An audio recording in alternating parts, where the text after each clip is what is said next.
Hello guys, welcome back to my channel.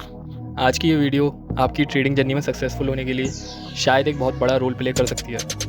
आज का हमारा टॉपिक है what is gapism and how it's work. काफ़ी लोगों ने इसका नाम भी पहली बार सुना होगा, बट अगर आपने इसको मास्टर कर लिया तो आई एम श्योर ये आपकी टेक्निकल एनालिसिस को 50% से 99% तक इंक्रीज़ कर सकती है।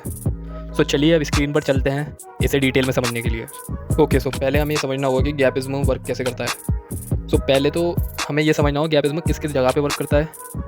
मान लीजिए आपने कोई अपना एक सपोर्ट लेवल मार्क किया हुआ है जो आपको लगता है वो एक मेन सपोर्ट लेवल है या फिर कोई मेन रेजिस्टेंस लेवल है जो आपने मार्क किया हुआ है। तो होता क्या है, जब गैपिज्म बनने वाला होता है तो आपके अगर उस लेवल पे आके कोई कैंडल, जैसे मान लीजिए ये एक मुझे लास्ट सपोर्ट नज़र आ रहा है तो इसको मैं मार्क कर लेता हूँ। सो अब जैसा कि आप देख सकते हैं इस सपोर्ट को मैंने मार्क किया है और यहाँ पे लास्ट कैंडल एक डोजी टाइप की क्लोज हुई है। सो ये जो अगली कैंडल बनी है, ये जो ग्रीन कैंडल बनी है, इस कैंडल ने अपनी लास्ट क्लोजिंग दी है इस जगह पे। लेकिन कहाँ तक ये गई थी, नीचे तक देखा जाए तो ये यहाँ तक गई थी, ऊपर तक तो फिर ऊपर तक कहीं भी जाए उससे मैटर नहीं है। हमें इस विक को मैनेज करना है कि ये विक जो है इसको इस कैंडल ने ब्रेक किया है, यानी अपनी बॉडी से अपनी विक से नहीं। तो एक मिनट, ये जो विक है इसकी,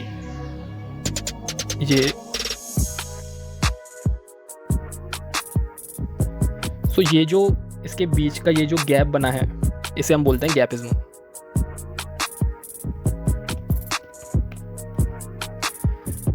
ये जो गैप जो बच जाता है, अगर मार्केट इसको फिल करने में अनसक्सेसफुल होती है, सिर्फ इस लास्ट कैंडल के ऊपर से ही निकलती है, और अगर इसकी बॉडी ये जो इसकी जो लास्ट विक है, इसकी इस लास्ट विक का ब्रेकआउट दे देती है इसके गैपिज्म को फिल किए बिना, तो जनरली ऐसा देखा जाता है 80% ऑफ द केसेस में, 80 to 90% ऑफ द केसेस में, अगर मार्केट इसके गैपिज्म को फिल किए बिना ही इसकी जो हाई है इसको ब्रेकआउट देती है तो मार्केट वहाँ से बुलिश हो गई। जैसे आप देख सकते हैं ये मार्केट कंटिन्यूसली ऊपर जा रही है।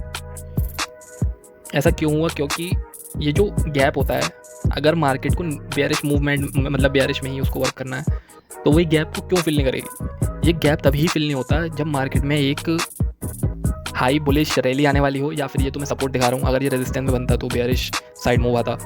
तो ये जो रेजिस्टेंस में ये जो कैंडल क्रिएट हुई है और इसका ये जो गैप है इसको फिल नहीं कर पाई, मतलब यहाँ से बायर जो सेलर्स हैं वो बहुत ज़्यादा वीक हो चुके हैं और यहाँ पे इन्होंने गैप क्रिएट कर दिया बिना इसको फिल किए ही, और यहाँ से इसके जैसी ब्रेकआउट दिया इसकी हाई ने तो मार्केट सीधा ऊपर गई। ऐसे ही एक और एग्जाम्पल हम देखते हैं। ये देखिए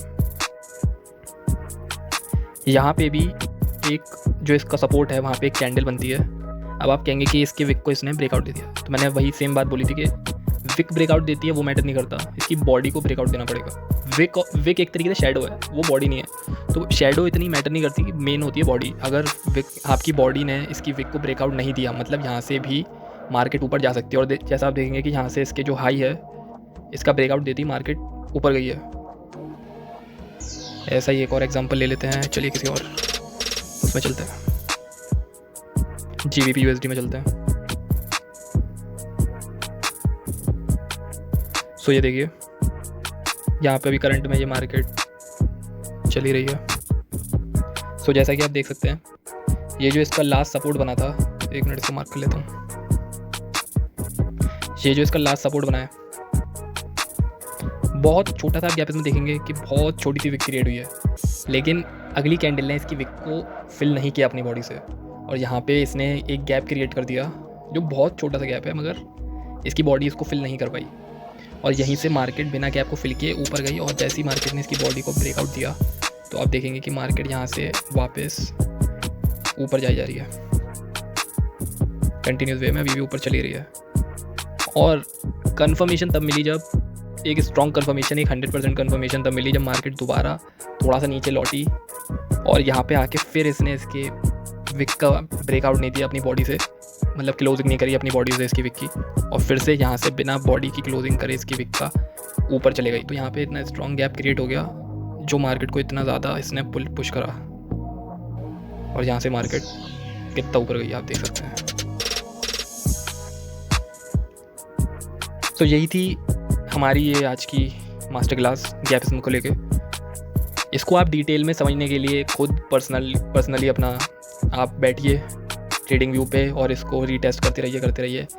और एक बात ध्यान रखिएगा कि गैपिज्म हर जगह वर्क नहीं करता है। इसका एक इंपॉर्टेंट सपोर्ट लेवल या एक इंपॉर्टेंट रेजिस्टेंस लेवल होता है। आप किसी को भी गैपिज्म नहीं बोल सकते। तो ये चीज़ आपको ध्यान रखनी है कि आपको अगर आपका जो कोई इंपॉर्टेंट सपोर्ट या रेजिस्टेंस लेवल आपको लगता है कि मेरा इंपॉर्टेंट सपोर्ट या रेजिस्टेंस लेवल है, वहाँ पे ऐसा कुछ बनता है, तब वो आपकी प्रोबेबिलिटी को बहुत ज़्यादा इंक्रीज़ करता है और तब आप वहाँ से एक गुड ट्रेड लेने के लिए जा सकते हैं। ऐसे कहीं भी आप इसको वर्क करना कि कहीं भी वर्क करे ऐसा पॉसिबल नहीं होता।